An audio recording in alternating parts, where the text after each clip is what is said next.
नमस्कार मित्रों, मैं हूं एस्ट्रोलॉजर डॉक्टर रवि गुप्ता। स्वागत करता हूं मेरे यूट्यूब चैनल पे। आज मैं आपको बताऊंगा कि अगर आपका जन्म वृश्चिक लगन में हुआ है, यानी जन्म अंक की जो स्वामी है वह 8 से प्रारंभ हो रहा है जन्मांक की कुंडली की, तो आपका वृश्चिक लगन में जन्म हुआ है। तो मैं यह बताऊंगा आपको कि अगर आपका जन्म वृश्चिक लगन में हुआ है तो कुंडली में कौन से ग्रहों की स्थिति आपको सरकारी नौकरी की ओर लेकर के जाएगी।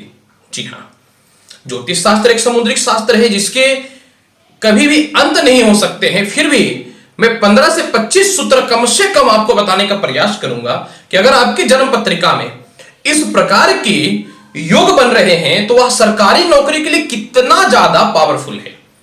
यानी आपकी कुंडली में सरकारी नौकरी है कि नहीं, अपनी जन्म पत्रिका देख करके आप स्वयं समझ सकते हैं। चलिए आगे बढ़ता हूं। देखिए, सरकारी नौकरी के लिए हमेशा सूर्य का, मंगल का, बृहस्पति का, बुध का और शनि का प्रबल होना अत्यंत आवश्यक होता है। जी हां, पंच महापुरुष होते हैं, अतः पंच महापुरुषों में से कोई भी योग आपकी कुंडली में बनता है तो सरकारी नौकरी के योग बन सकते हैं। बुधादित्य योग भी सरकारी नौकरी के कारक होते हैं।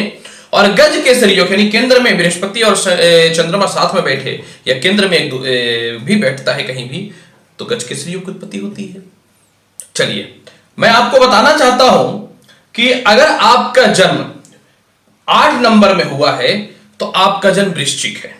और कुंडली में क्या होता है कि 5वां हाउस जो होता है यह सरकार का होता है, अर्थात सरकारी नौकरी का रिप्रेजेंट करता है। ये 6ठा हाउस जो होता है यह सेवा का होता है। आपके मन में दूसरों के प्रति सेवा करने की क्या भाव है भी कि नहीं, यह 6ठा भाव बताता है। यह 7वां भाव जो होता है नौकरी में स्टेबलिश को दर्शाता है कि आप नौकरी में स्टेबल कितना है, क्या कहीं ऐसा नहीं आपकी नौकरी चली जाएगी। 9वां घर जो होता है यह आपके भाग्य का होता है, नौकरी के नेतृत्व क्षमता को दर्शाता है। अर्थात आप नौकरी में अपने नेतृत्व और अपने वर्चस्व को किस प्रकार से जो है निर्वाहित करते हैं ताकि आपको फ्यूचर में प्रमोशन यानी पदोन्नति का प्रभाव मिले। और सबसे महत्वपूर्ण चीज कर्म हाउस, 10वां हाउस। अगर 10वां हाउस किसी की जन्म पत्रिका में खराब हो जाए, 10वें हाउस के मालिक खराब हो जाए तो नहीं लग सकता है सरकारी नौकरी, अब कितना भी प्रयास कर लीजिए। तो चलिए, सबसे पहला मैं यह बताता हूं, कुछ नहीं देखना है आपको, सबसे पहले यह देखना है कि आपका 10वां हाउस यानी 5 नंबर जो है इसकी क्या कंडीशन है। अब देखिए, 5 नंबर के स्वामी तो सूर्य होते हैं। अगर आपकी जन्म पत्रिका में स्वयं सूर्य यहां पे विराजमान है, मैं लिख देता हूं 100% सरकारी नौकरी सूर्य के दशा में लगने के चांसेस बन जाएंगे, लेकिन डिग्री उनकी 8 के ऊपर होनी चाहिए। अगर 8 डिग्री के ऊपर है, क्योंकि सूर्य की अपनी राशि होती है, तो 5 डिग्री से 15 डिग्री के मध्य में भी सूर्य रहेगा तो सरकारी नौकरी के चांसेस 100% बन जाएंगे आपके।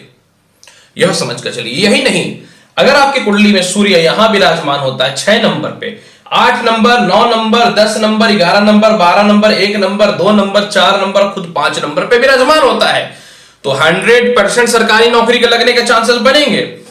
अगर आपकी कुंडली में सूर्य 7 नंबर पे विराजमान होता है और साथ में शुक्र ना बैठता हो, या फिर शुक्र आपकी कुंडली में यहां ना बैठता हो, मतलब नीच भंगराज नहीं बनता हो, तो आपकी कुंडली में दशमेश पीड़ित हो जाएगा। और दशमेश जब पीड़ित हो जाएगा तो आपको सरकारी नौकरी नहीं लग सकता। अगर लगा हुआ भी है तो हो सकता है किसी के द्वारा आपको प्राप्त हो, नहीं तो वो छूट जाएगा अपने, ये याद रखिएगा। इसके अलावा अगर आपकी कुंडली में सूर्य यहां पे बैठा है और बुध साथ में नहीं बैठा है, या फिर बुध जो है इस यहां पे नहीं बैठा हुआ है, यानी सूर्य अगर अकेला यहां बैठा तब तो नहीं लगेगा सरकारी नौकरी, लेकिन अगर सूर्य अकेला बैठा और साथ में बुध बैठा है, या बुध यहां ना बैठकर कहीं यहां पे अगर बैठा हुआ है, तो यह भी नीच भंग राज्यों की श्रेणी में आएगा। अर्थात आपको बुध की दशा या सूर्य की दशा में सरकारी नौकरी लग जाएगी। इसको नीच भंग राज्यों बोलते हैं। लेकिन अगर अकेला अकेला बैठ जाएगा तो नहीं लग सकता है। इसके लिए आप कितना भी प्रयास कर लीजिए, कितना भी दम लगा लीजिए। इसके अलावा यह कर्म क्षेत्र होता है। कर्म क्षेत्र में जितने ग्रह अगर बैठेंगे उतना प्रबल होता है उस ग्रहों की महादशा और अंतरदशा में गवर्नमेंट जॉब की। समझिए पहले, अगर मान लीजिए यहां पे कोई भी ग्रह बैठा है, सूर्य, चंद्रमा, मंगल, बुध, शनि, बृहस्पति, राहु, केतु, कोई भी बैठा हुआ है और उसकी दशा चलेगी तो यह प्रबल राजयोग होता है। यानी अपने जीवन में कईयों नौकरियां लगेंगे, कईयों नौकरियां आप छोड़ेंगे। लेकिन ऐसे प्रकार की जन्म पत्रिका बहुत कम ही पाई जाती है। इस प्रकार की जन्म पत्रिका बड़े बड़े को फाउंडर के, एमडी के, बड़े बड़े उद्योगपति के, बड़े बड़े आईएएस अधिकारी के, बड़े बड़े मंत्रालय के, दूतावास के लोगों में यह मिलता है, बहुत उच्च प्रकार के लोगों में मिलता है। यानी कर्म ही बहुत महत्वपूर्ण होता है, कर्म हाउस ही बहुत महत्वपूर्ण होता है, क्योंकि यही जॉब का योग है। अब आगे की स्थिति की बात करते हैं। अब देखिए, मैं बताना चाहता हूं, कर्म हाउस का तो मैंने आपको समझा दिया। अब आते हैं हम लोग लग्नेश। मन सही ना हो, अगर आप पागल हो तो भी कैसे नौकरी कर पाएंगे? पहले पढ़ाई करने पड़ेंगे, फिर इंटरव्यू देने पड़ेंगे। तो अर्थात मंगल आपकी कुंडली में अगर खुद लग्न में यहां पे विराजमान है, मतलब 8 नंबर पे विराजमान है, तो रोचक योग की उत्पत्ति करेगा। और मैंने क्या बताया, मंगल का मजबूत होना सरकारी नौकरी में, सूर्य का मजबूत होना सरकारी नौकरी में, शनि का मजबूत होना सरकारी नौकरी में अत्यंत आवश्यक होता है। यह बात हमेशा याद रखिएगा दर्शकों। अब सुनिए, अगर मंगल यहां बैठ जाए तब तो रोचक योग उत्पत्ति हो जाएगी। यानी पहला तो सूर्य को देखना है, पहला कर्म स्थान को ही देखना है। अर्थात पहला यह अवश्य देखना है कि सूर्य आपकी कुंडली में अकेला यहां और यहां तो नहीं बैठा हुआ है। अब अगर आपका जन्म 8 नंबर यानी वृश्चिक लग्न में हुआ है तो मंगल भी कोई काम नहीं आएगा, क्योंकि कर्म ही पीड़ित हो चुका है। या फिर उसके ऊपर कोई पापी ग्रह की दृष्टि राहु केतु शनि की तो नहीं पड़ रही है, यह भी आपको ध्यान देना है। अब मैं बताना चाहता हूं कि अगर मान लीजिए कर्म क्षेत्र में आपके कोई ग्रह नहीं बैठे हुए, कोई बात नहीं, लेकिन अगर शुभ ग्रह की दृष्टि भी पड़ती है तो भी गवर्नमेंट जॉब के चांसेस बनेंगे।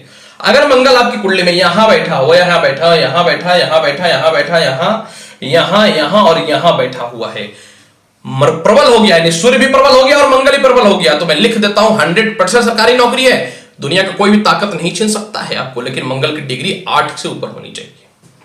आगे, अगर मंगल आपकी जन्म पत्रिका में यहां बैठा और साथ में बुध बैठा है, या फिर बुध जो है यहां बैठा हो, तो सरकारी नौकरी के चांसेस बनते हैं। लेकिन अगर मंगल अकेला यहां बैठा है और बुध यहां नहीं बैठा है, तो फिर सरकारी नौकरी के चांसेस में थोड़ी सी दिक्कत आएंगे आपको।